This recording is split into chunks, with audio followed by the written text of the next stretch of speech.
Hi everyone, and welcome back to my kitchen.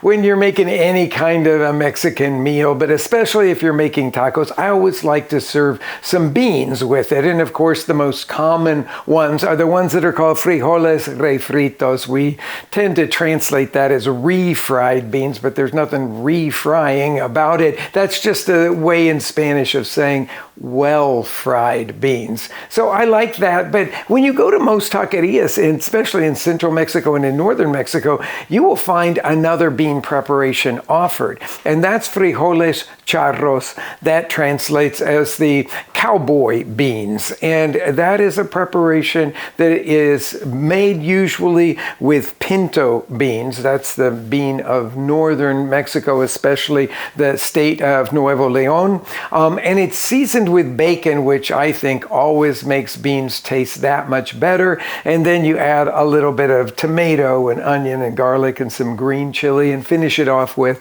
cilantro. It's really easy preparation to do, and one that I am particularly fond of. And I'm going to show you how to make that using the electric pressure cooker. But just know that in the directions for this recipe, I will also give you the way to do that on the stovetop or in a slow cooker. They all work really, really well. The first thing that we're going to do is to cut up the bacon here in about 1-inch pieces, and then I'm going to break it apart and put it into this cooker here, this pressure cooker. And because most of these electric pressure cookers have a saute function, I am going to turn it on to saute. And then I'm going to let this cook for, until it's nicely rendered. That'll take maybe 5, 6, 7 minutes, depending on how fast this comes up to temperature here. But we want to get a little bit of color, and we want to see some rendered fat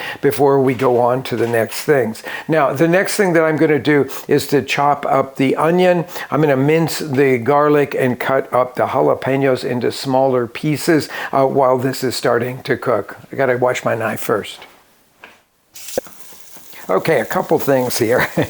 Well, this bacon that I'm using is incredibly lean, meaning that there's no fat to work with there at all. So if you see your bacon is very lean, you've got to have something to cook all of the onion and garlic and chili in. So I'm putting in some oil now, and I'm going to next scoop in here the onion that I chopped up. Everything is chopped. It's not finely chopped except for the onion. Except for the garlic, I meant to say there. Okay.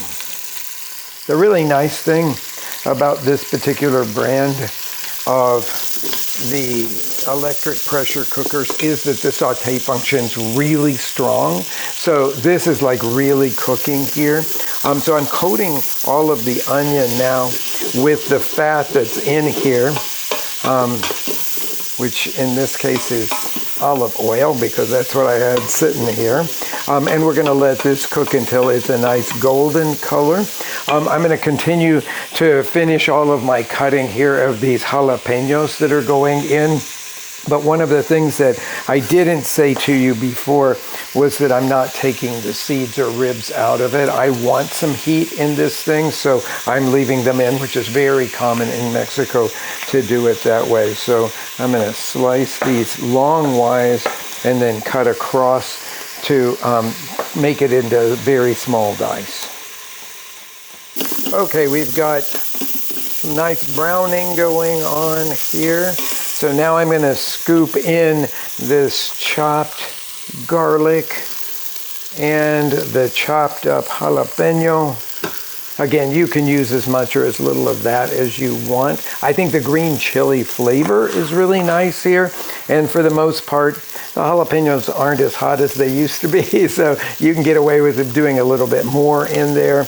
I'm going to stir that in, and we're going to cook that for just a minute now. Just when you start to smell the garlic, that's the moment that's right in that. You don't want to really brown it very much. I haven't really looked at these beans. Most beans are pretty clean these days, but I always suggest that you at least look at them before you put them in, because you could see if there's any rocks in here. Sometimes you will find little pebbles in here, or little pieces of wood, or something that was from the harvesting and cleaning process. These look like really good. Okay, I can smell that garlic now. This is, it's smelling really, really good in here, because that green chili and garlic with the bacon is beautiful.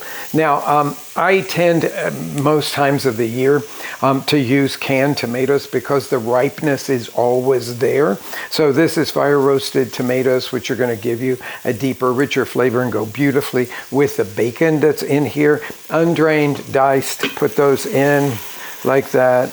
And we're going to let this cook for just a couple more minutes. I'm going to scrape the bottom of the pan a lot here, because I've got that stuff that they call foam on the bottom, F-O-N-D, and that's all of those little caramelized bits that are there. And with the juice of the tomatoes, I can dissolve it and mix it in. That stuff is what's going to really give this a delicious, delicious, deep, rich flavor. So I think I'm where I need to be with this, and we're ready to go on to the cooking of the beans here. So I'm going to go ahead and put them in. And then we have 6 cups of water already measured out here. That's going to go in as well.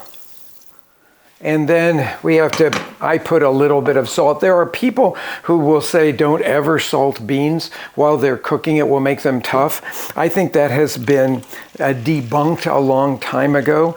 So I like to give it some salt to start off with. If you're working with table salt, you're going to put in a teaspoon of that. I'm working with the Diamond Crystal, so that's 2 teaspoons of that one to go in there. That probably won't be enough to season the pot completely, but at least it kind of gets it started here.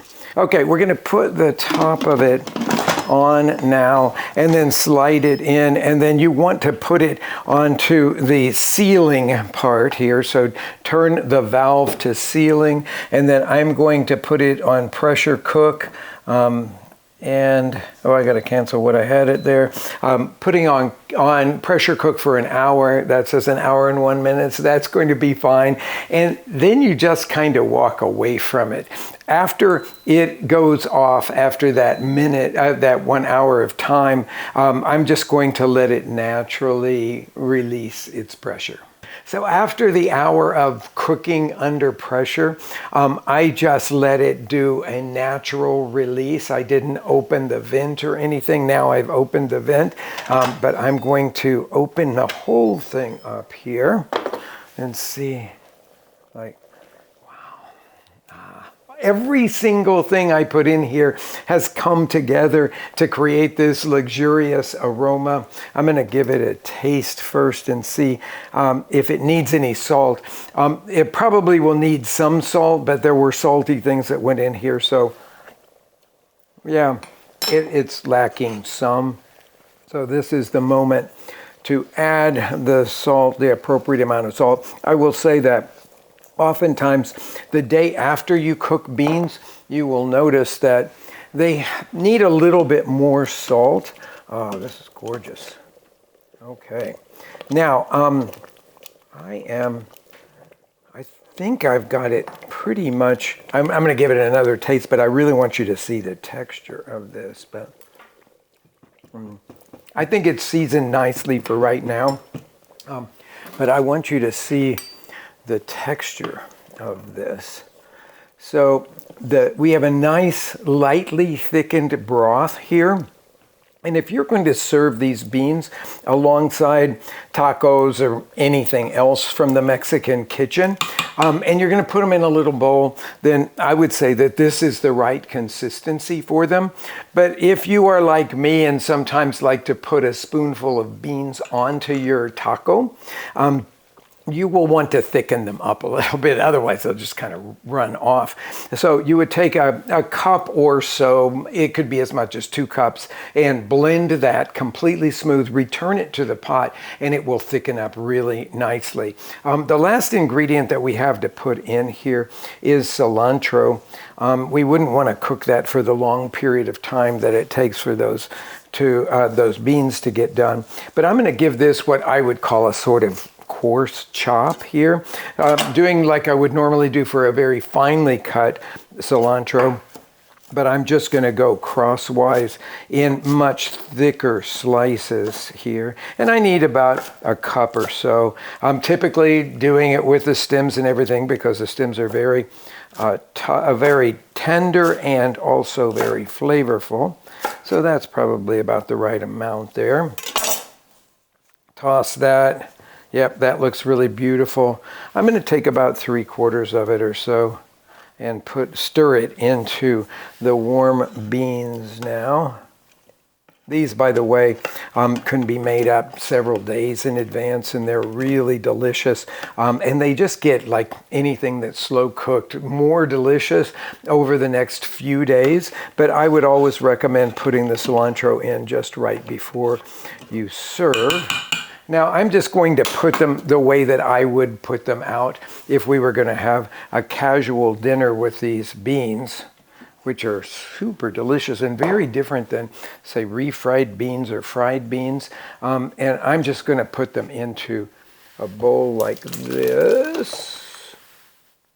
And I'll come back and scrape that out in a minute. But I want to put some more of the cilantro over the top there, and you have frijoles charros done in a way that I think is the sort of perfect balance of flavors and the greatest amount of satisfaction. So I hope you enjoy frijoles charros.